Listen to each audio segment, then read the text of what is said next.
latar belakang dari workshop ini adalah memang hasil pertemuan koordinasi teman-teman mahasiswa dengan para pimpinan kolektif perempuan yang mencoba merumuskan apa nih yang dibutuhkan oleh teman-teman saat ini.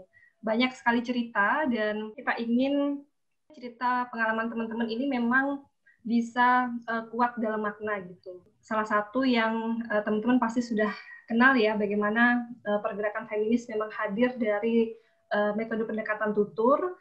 Kita bisa mengenal istilah-istilah feminis yang sangat kuat, misalnya adalah tubuhku otoritasku, kemudian juga setiap perempuan adalah pekerja, kemudian juga personal is political. Itu saya pikir hadir dari pengalaman-pengalaman perempuan yang kemudian terdokumentasi dan diangkat menjadi sebuah narasi feminis. Terima kasih teman-teman dan selamat berworkshop.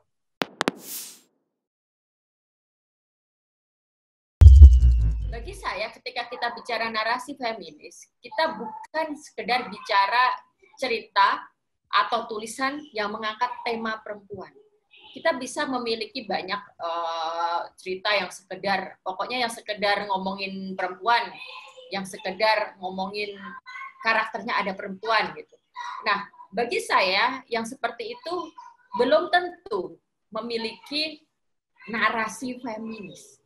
Yang seperti itu belum tentu mengandung sudut pandang feminis. Ini bukan sekedar soal temanya perempuan, bercerita tentang perempuan, atau ditulis oleh perempuan. Ini soal sudut pandang, sikap, dan keberpihakan.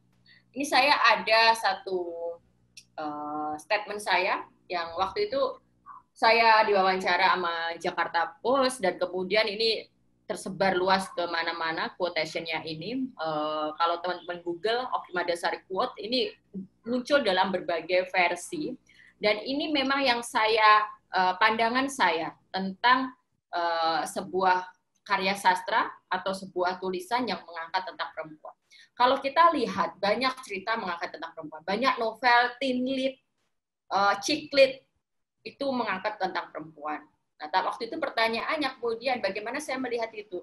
Tentu itu hal yang menggembirakan karena akan ada banyak cerita tentang perempuan. Tapi nanti dulu, tidak selalu cerita yang mengangkat tentang perempuan ternyata menempatkan perempuan dengan adil dan setara atau berpihak atau memberikan posisi dan memberikan peran yang adil pada perempuan.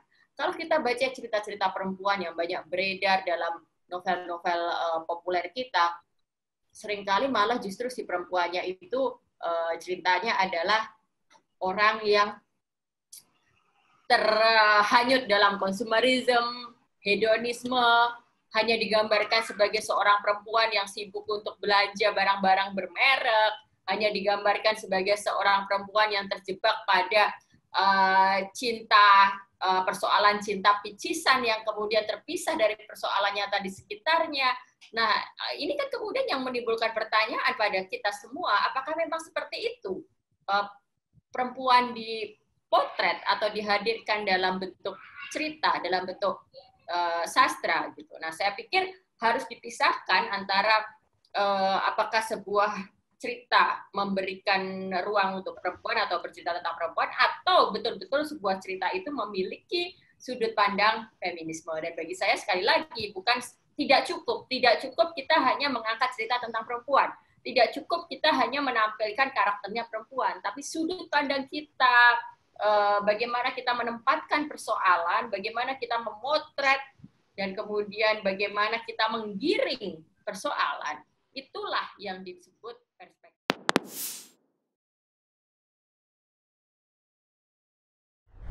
Nah, kalau kita bicara sudut pandang feminis, ini juga yang harus kita sama-sama pahami. Kita kebetulan yang ada di sini memang orang yang sudah terpapar, orang yang sudah sama-sama bergerak di bidang feminisme atau setidaknya tahulah feminisme itu apa gitu. Nah, tapi di luar sana, saya pikir banyak orang yang masih merasa bahwa aku bukan feminis, aku bukan aktivis, aku bukan orang yang terlibat dalam gerakan feminis gitu. Nah, bagi saya itu fine-fine aja, tapi apapun profesi kamu, apapun sikap atau bidang yang kamu geluti, sudut pandang feminis itu harus dimiliki kan.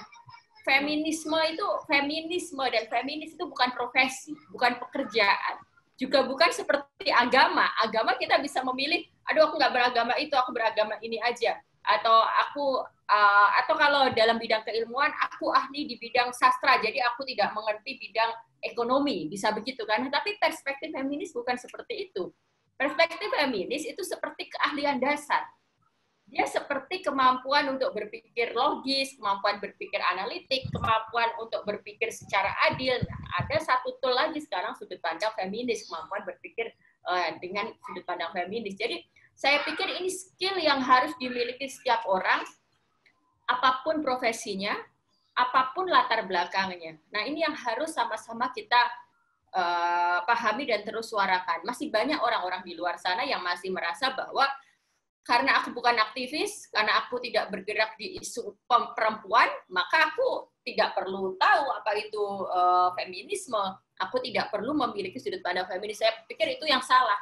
Sudut pandang feminis harus selalu dimiliki. Jadi apa dalam definisi saya sudut pandang feminis adalah ini kemampuan untuk melihat dan memaknai realitas dan setiap persoalan dengan menempatkan keadilan dan kesetaraan antara setiap manusia, baik itu laki-laki, perempuan, trans, sebagai dasar, metode, dan tujuan. Nah, ini nanti akan terlihat dalam tulisan-tulisan kita.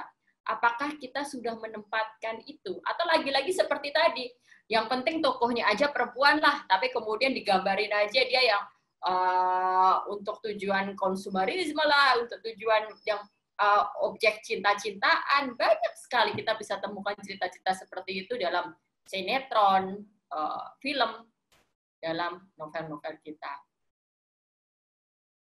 Oke, ini saya kasih contoh aja. Ini tulisan terbaru saya di media massa. Bukan yang terbaru sih, ada lagi yang lebih baru, tapi ini cukup tahun 2020. Kebetulan saya diminta untuk menulis bertepatan dengan Hari Kartini.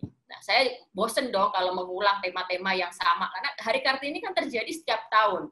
Dan kalau kita mau bicara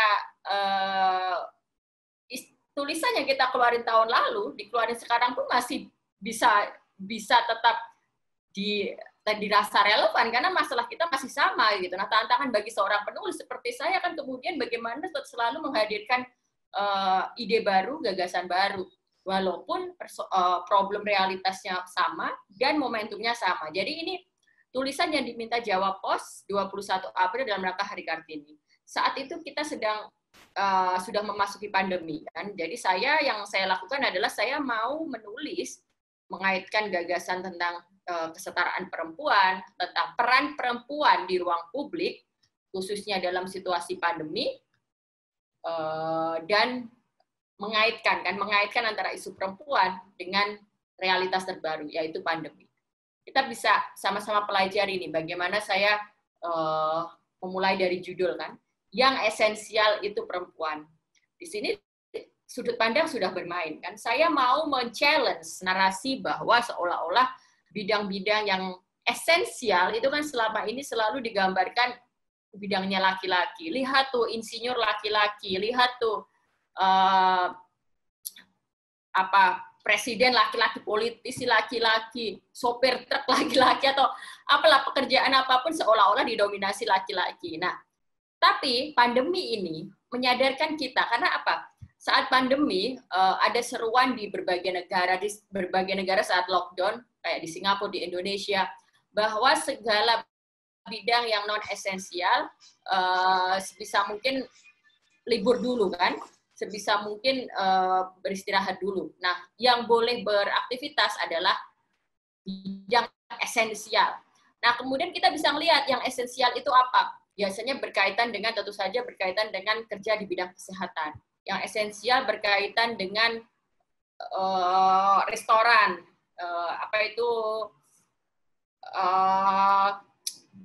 makanan lah, bukan kuliner sebenarnya, rumah makan yang sifatnya bukan restoran tapi warteg, warung-warung. Nah, itu kan esensial dan tetap buka kan selama pandemi. Lalu pasar tetap buka selama pandemi karena tanpa pasar kehidupan mati. Jadi di seluruh dunia ketika lockdown berlangsung, bidang itu yang buka, pasar, warung, rumah sakit, lalu kemudian ditambah dengan sektor baru, masker, penjahit masker. Nah, itu semua kalau dilihat siapa yang mengerjakan? Perempuan semua kan. Nah, di sini kita ketika menulis, imajinasi itu dituntut untuk ikut bermain. Kita harus bisa membuka mata, memotret terhadap realitas, sesuatu yang kayak tampaknya biasa-biasa saja. Ibu-ibu warung, sesuatu yang biasa kan.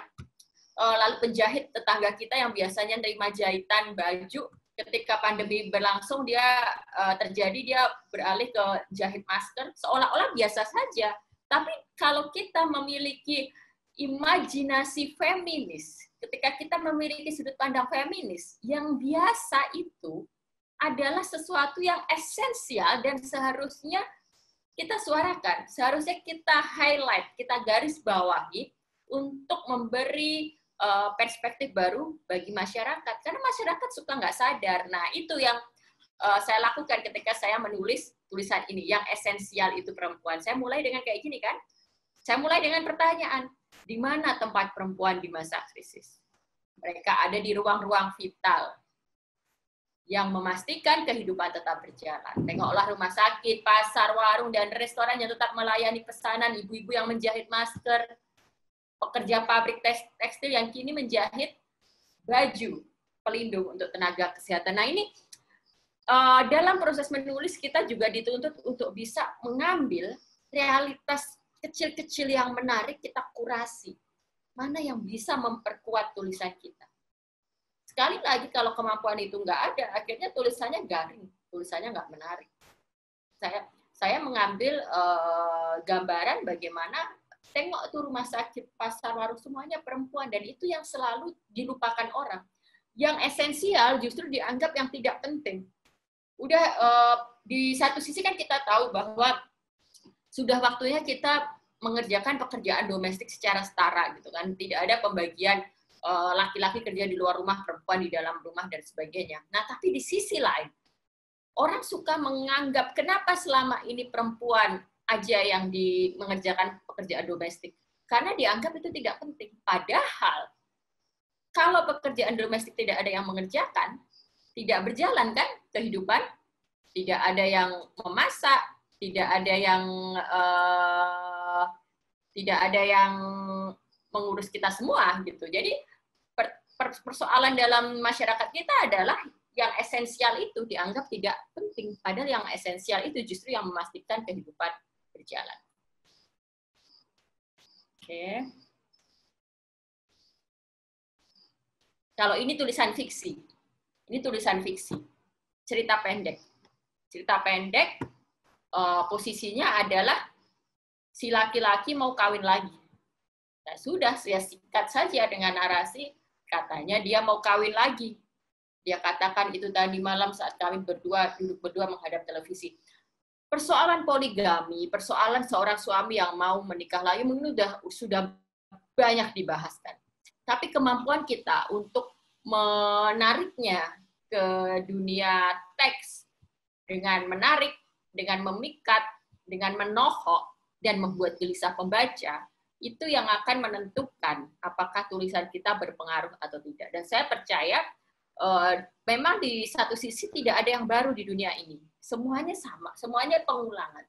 Tapi yang namanya perspektif individu, rasa dari seorang penulis, sentuhan seorang penulis, seorang artis kreator itu selalu tak pernah sama. Selalu ada pembeda. Karena ada dinamika kesadaran yang dimiliki manusia, ada rasa, olah rasa, ada olah estetika, dan itu tidak bisa diduplikasi. Makanya itu kita bisa punya banyak cerita tentang poligami, tapi kenapa cerita poligami di sinetron, misalnya, akan sangat berbeda dengan cerita poligami yang saya tulis. Karena di sini ada yang namanya sudut pandang itu.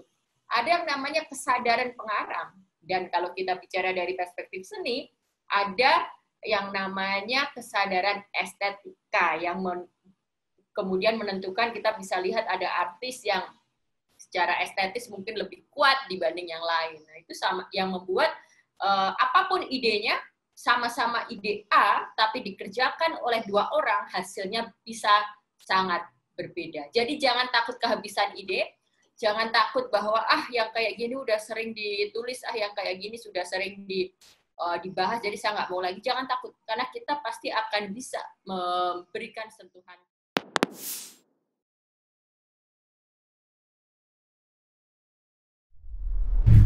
Bagi saya pada dasarnya 4 ini hal yang bisa paling basic lah. Ini hal paling dasar yang bisa kita olah ketika kita mau menulis cerita atau menulis opini atau menulis fiksi atau bahkan menulis karya ilmiah yang menghadirkan sudut pandang feminis atau narasi feminis itu. Pada dasarnya 4 ini, pertanyaan, kegelisahan, pengalaman, kemarahan. Ketika saya nulis opini untuk media massa, itu kan sebenarnya selalu berangkat dari pertanyaan pribadi saya, kan? Selalu berangkat dari apa yang membuat saya, oh iya ya, kok pas pandemi ini yang esensial ternyata perempuan ya, gitu. Itu kan pertanyaan pribadi, kesadaran personal kita, gitu. Hanya dengan begitu tulisan bisa justru kokoh. Tulisan yang tidak dimulai dari yang namanya kesadaran personal biasanya hanya akan kering saja, tidak punya jiwa, tidak punya emosi. Saya sudah baca tulisan yang kawan-kawan kirim, dan yang menarik memang semuanya adalah pengalaman personal, kan? Semuanya berangkat dari cerita diri, memperkenalkan diri. Nah, yang kurang, yang tentu saja masih kurang adalah memilah mana sih yang sebenarnya penting, perlu, dan menarik. Mana sih yang sebenarnya harus ditulis ketika menceritakan tentang diri kita. Nah, itu kan kaitannya dengan kemampuan melihat realitas, kemampuan untuk mengurasi. Dan itu ketika kita memiliki sudut pandang feminis, itu juga yang menentukan macam realitas, butir-butir realitas macam mana yang akan kita tampilkan atau kita highlight dalam cerita kita. Tanpa kemampuan itu, tulisan yang kita tulis akan sama saja dengan tulisan misalnya anak di bangku sekolah yang bercerita kesana kemari, dan semuanya terasa buat orang yang mendengarkan terasa klise, terasa basi, karena memang dia seorang anak kecil belum punya pengetahuan, kan, belum punya kesadaran. Jadi fakta yang dia pilih itu hanya berdasarkan apa yang dia ingat aja, tapi tidak dalam konteks melihat secara big picture dan menempatkannya dalam persoalan besar, apalagi menempatkannya dalam perspektif feminis. Oke. Tadi sudah disinggung sama Ika tadi bagaimana personal is political itu selalu berawal juga dari tradisi tutur, dan memang betul feminisme itu selalu, sejarah feminisme adalah sejarah pengalaman personal perempuan.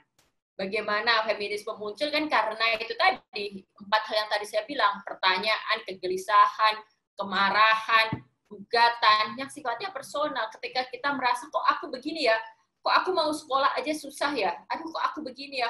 Nah itu kan semuanya cikal bakal dari gerakan feminisme dimanapun. Ketika seorang perempuan di Amerika tidak bisa berpartisipasi dalam election, nggak bisa memilih, lalu kemudian dia, loh apa bedanya ya aku sama laki-laki, kok laki-laki bisa memilih, aku nggak memilih. Nah itu kan persoalan personal yang dia sendiri mengalami. Lalu perempuan bisa merasakan sama kerja di sawah, tapi upah hariannya perempuan dan laki-laki berbeda. Laki-laki lebih besar daripada perempuan.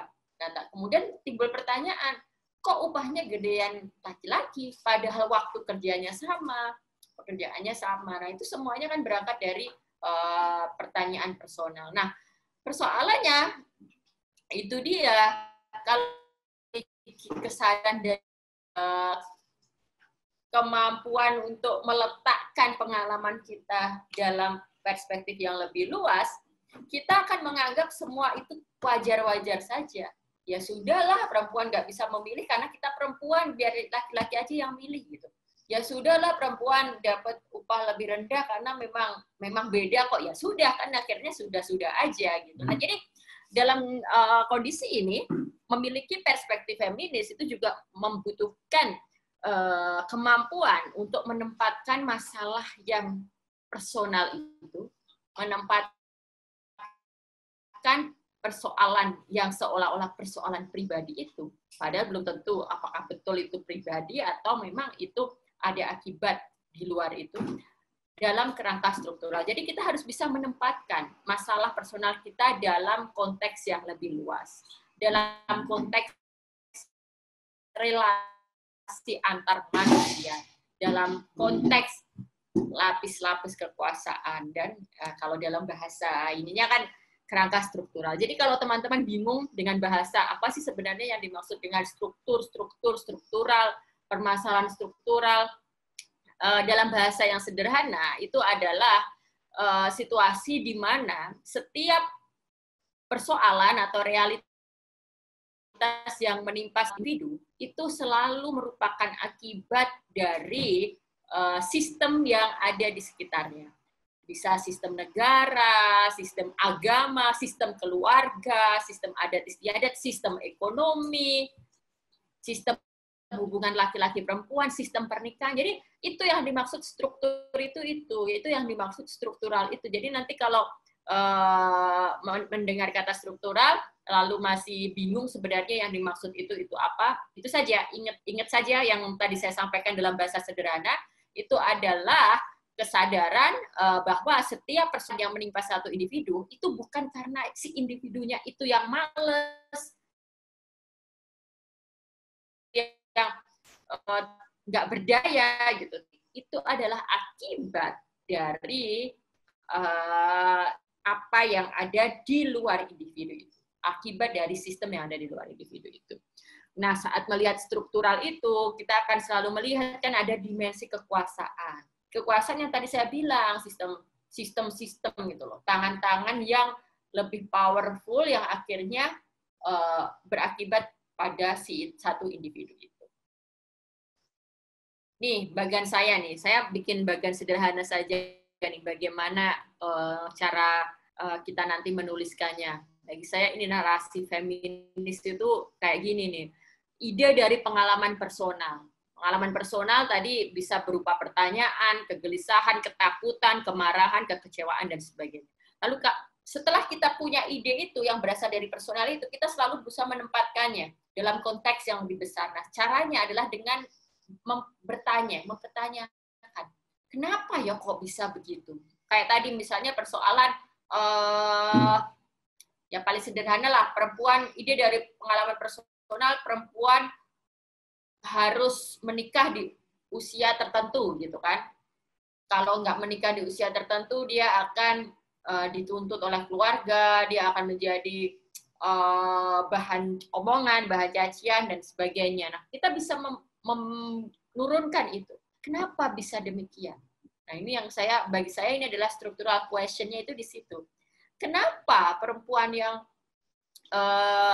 belum menikah pada usia tertentu dipermasalahkan? Kenapa perempuan harus hanya bekerja di bidang-bidang tertentu? Kenapa perempuan nggak boleh memilih zaman dulu? Kenapa perempuan kalau ada kondisi ekonomi yang sulit yang didahulukan untuk sekolah yang laki-laki? Kenapa? Jadi pada prinsipnya menulis didahului oleh kemampuan kita untuk mempertanyakan realitas itu. Nah, lalu dari situ kita kemudian menjajaki apa yang mungkin dilakukan, apa yang bisa kita lakukan. Kalau itu tulisannya non-fiksi, opini, seperti tadi yang saya tunjukkan, maka kita akan membangun tawaran berupa dalam bentuk argumentasi atau tawaran dalam bentuk solusi. Kalau yang ditulis adalah fiksi, kita akan menawarkan kemungkinan itu bukan sebuah solusi. Kalau fiksi kan sifatnya bukan solusi, bukan. Kalau kondisinya adalah perempuan di satu desa upahnya selalu lebih rendah dari laki-laki, kemungkinan apa yang terjadi? Gitu kan. Oh, kemungkinannya berarti si perempuan akan sangat tergantung pada laki-laki. Oh, kemungkinannya berarti nanti laki-laki itu akan berada pada menempatkan perempuan pada lebih rendah dari dirinya, akan mengontrol si perempuan itu. Nah, kemungkinan itulah yang akan melahirkan cerita kita kalau kita menulis fiksi. Kemungkinan itulah yang membentuk keseluruhan imajinasi kita yang kita tuangkan dalam bentuk cerita pendek atau dalam bentuk novel. Nah, kalau dalam tulisan non-fiksi, argumentasi. Kemungkinan itu akan melahirkan argumentasi kita, akan melahirkan solusi kita. Jadi kita bisa melihat dengan alur ini untuk sama-sama membangun cerita yang memiliki sudut pandang feminis. Gitu.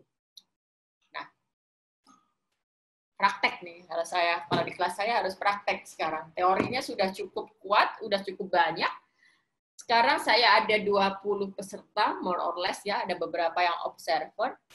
Kita akan mulai praktek hari ini menulis.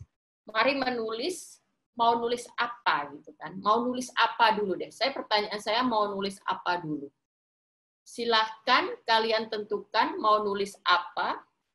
Nanti sama-sama kita matangkan, saya lihat karena udah selesai memang teorinya, udah masuk semua. Saya akan lihat apakah idenya itu sudah cukup siap untuk ditulis, yang pertama. Yang kedua, apakah idenya itu sudah memang memenuhi syarat untuk kita sebut sebagai narasi feminis.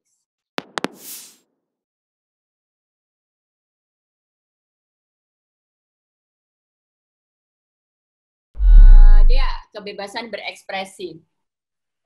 Ini belum siap tulis dan belum menunjukkan tentu saja yang tadi narasi feminis.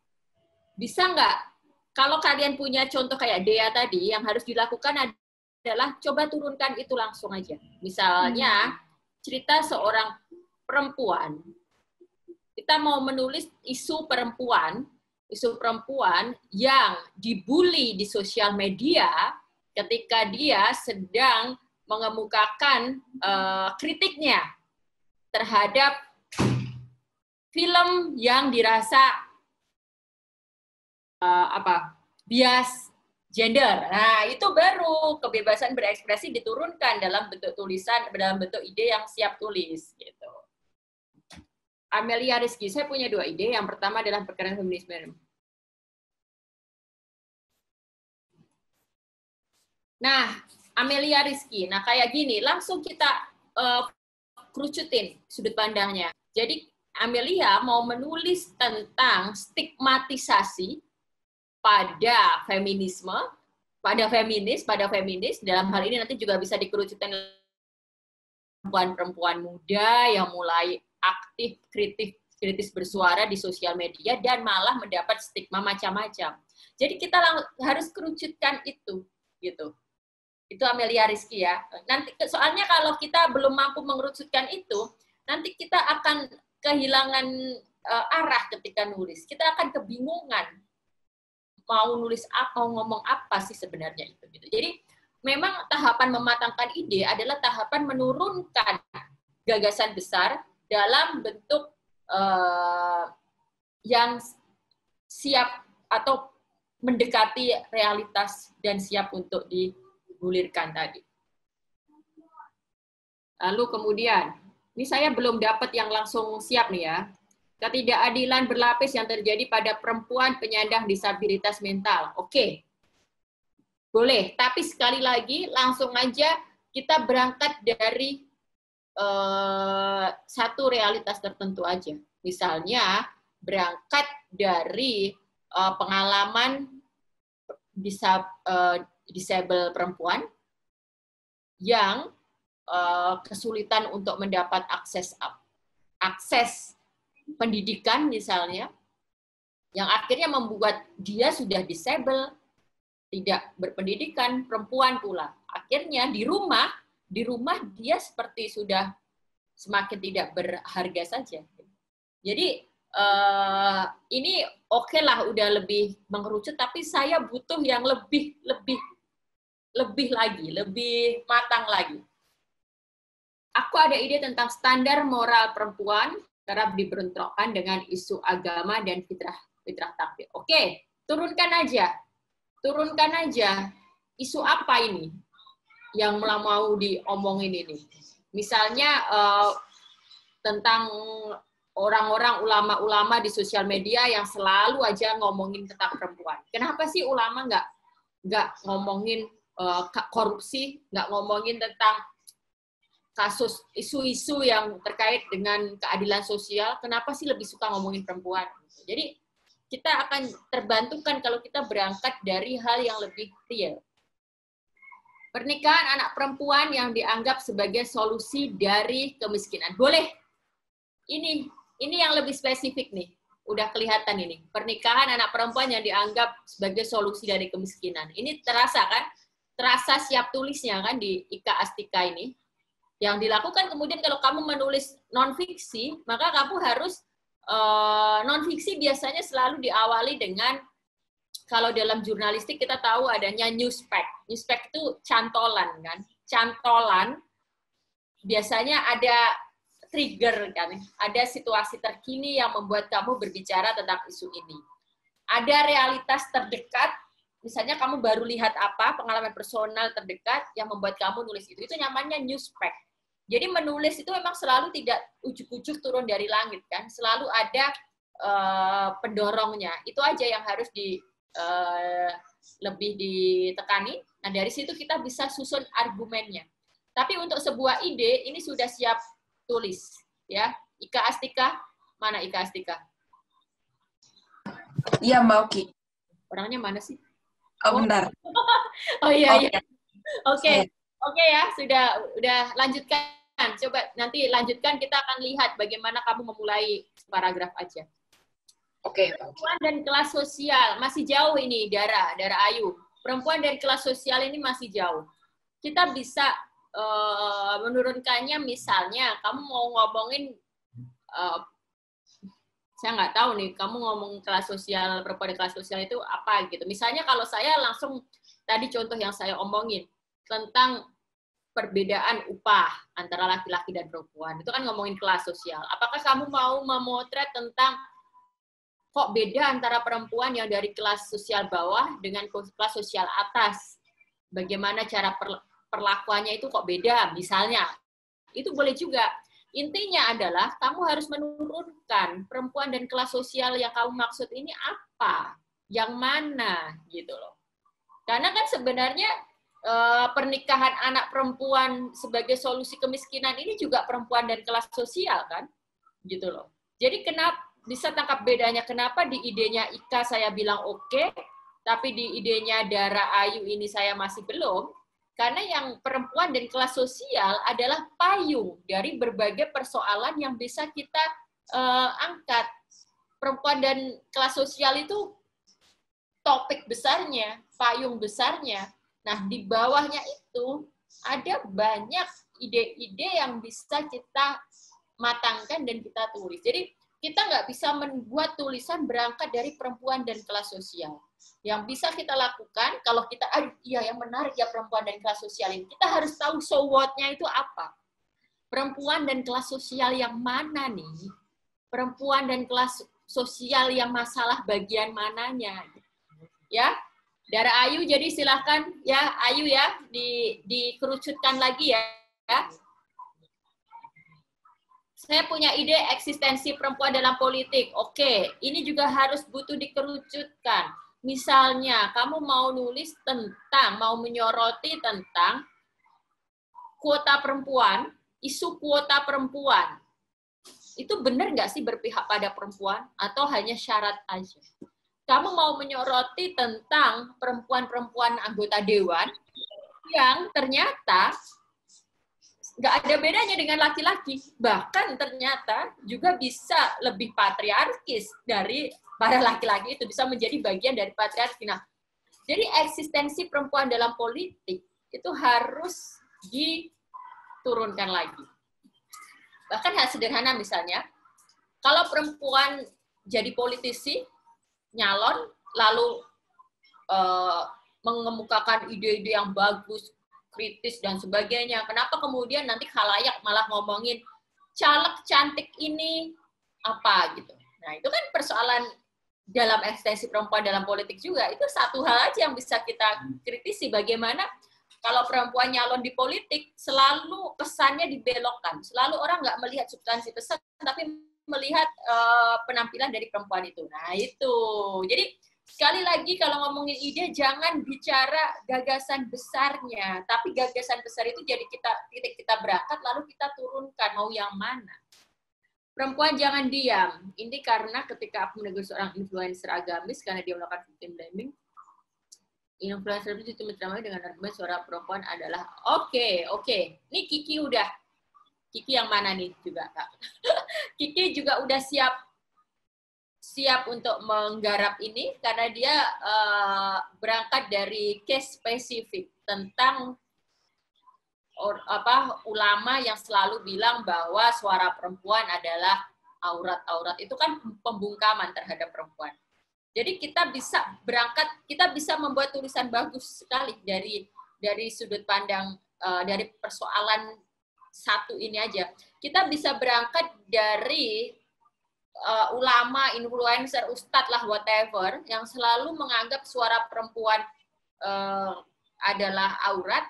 Nah, yang dampaknya itu adalah selalu mendomestikasi perempuan kan, akhirnya kan perempuan tidak terlibat di politik, perempuan tidak berkiprah di luar, perempuan tidak punya suara. Jadi menulis itu selalu berangkat dari sesuatu yang partikular, yang spesifik untuk meneropong persoalan besar, untuk akhirnya membuat sebuah general teori atau sebuah general kesimpulan. Jadi sekali lagi, buat yang tadi masih berangkat dari ide besar, coba diturunkan aja.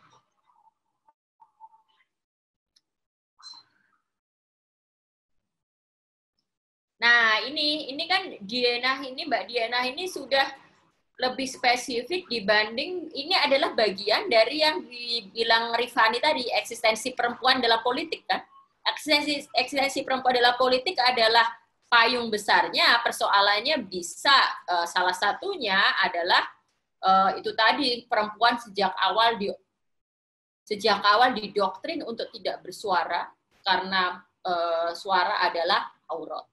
Nah, kalau Mbak Dina, dia menyoroti stereotip pada perempuan yang dianggap tidak mampu untuk menduduki suatu jabatan atau titel pemimpin. Nah, itu. Walaupun pada akhirnya nanti kita mau memotret semuanya, kita mau menggambarkan perempuan itu punya problem 1, 2, 3, 4, 5, tapi lagi-lagi itu selalu harus didahului dengan fakta-fakta kan. Dan kalau ngomongin fakta itu kita bicara tentang detail kecil, bukan sesuatu yang kesimpulan besar. Makanya yang harus dilakukan adalah melihat dengan lebih spesifik gitu. Oke, untuk Diana udah siap tulis ini.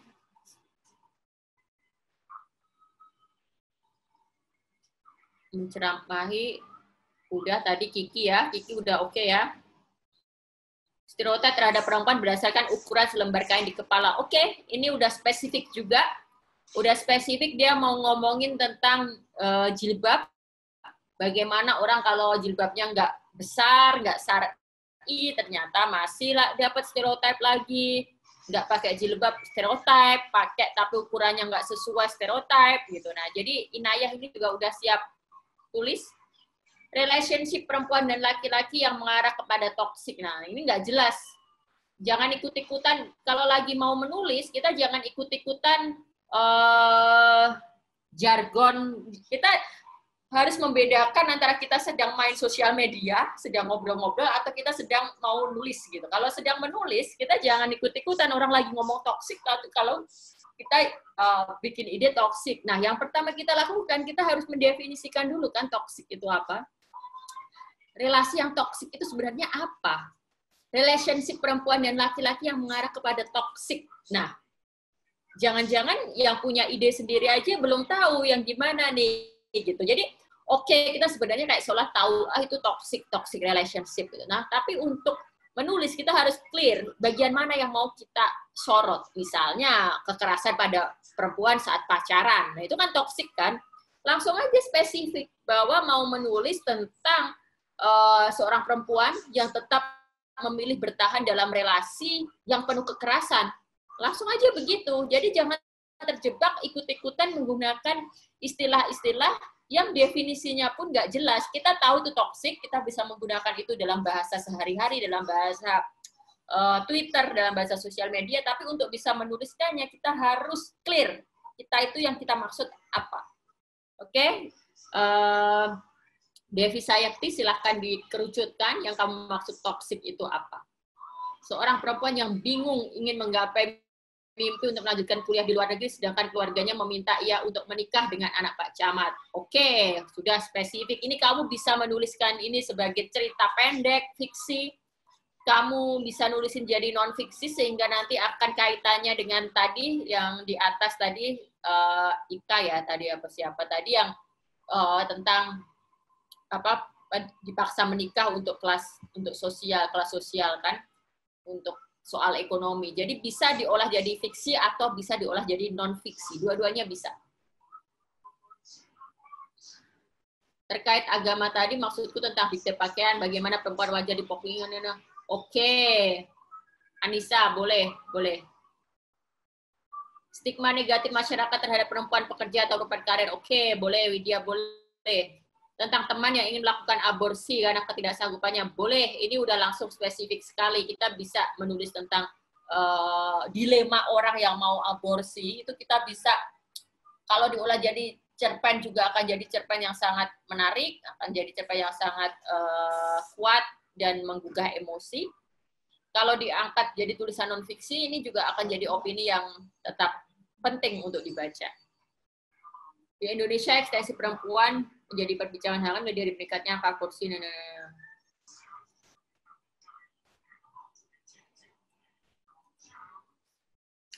Eksistensi perempuan dalam politik.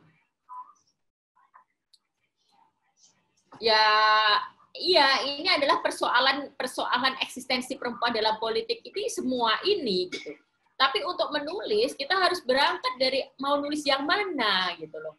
Karena semuanya bisa kita tulis, ini mau menulis, mau menyoroti tentang kuota 30% kita bisa, mau menyoroti tentang perempuan yang hanya mengurus ranah domestik juga bisa. Jadi dari yang dituliskan Rifani ini, kita bisa bahkan nulis 10 tulisan dengan sudut pandang yang beda-beda. Gitu. Nah, putuskan mau nulis yang mana, yang sudut pandang yang mana.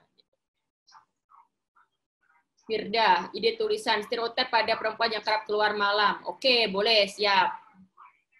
Ini lagi-lagi ini siap tulis untuk ditulis jadi fiksi, siap untuk ditulis jadi non fiksi juga kuat, karena nanti kita akan kritik soal ini kan isu klasik di mana-mana yang sampai sekarang nggak ada solusi juga kan. Kenapa kalau perempuan keluar malam itu selalu jadi masalah. Kalau laki-laki keluar malam nggak ada masalah kan. Ada data menunjukkan Singapura ini kan salah satu negara teraman di dunia katanya. Jadi di Singapura ini satu-satunya negara yang kalau perempuan mau jalan keluar jam 3 malam pun jam 2 malam itu udah nggak ada apa-apa. Nah ini kan berarti jelas-jelas problem struktural kan. Ada problem keamanan, ada problem jaminan dari negara untuk memberikan keamanan. Jadi dari sesuatu yang seolah personal tadi, perempuan keluar malam, kita akhirnya bisa mengkritik kebijakan negara. Itu sebenarnya yang sedang kita lakukan. Kenapa saya selalu bilang kerucutkan, turunkan, karena hanya dengan begitu tulisan akan punya kekuatan, punya arti, lalu lagi-lagi ujungnya tetap bisa memukul atau mengkritik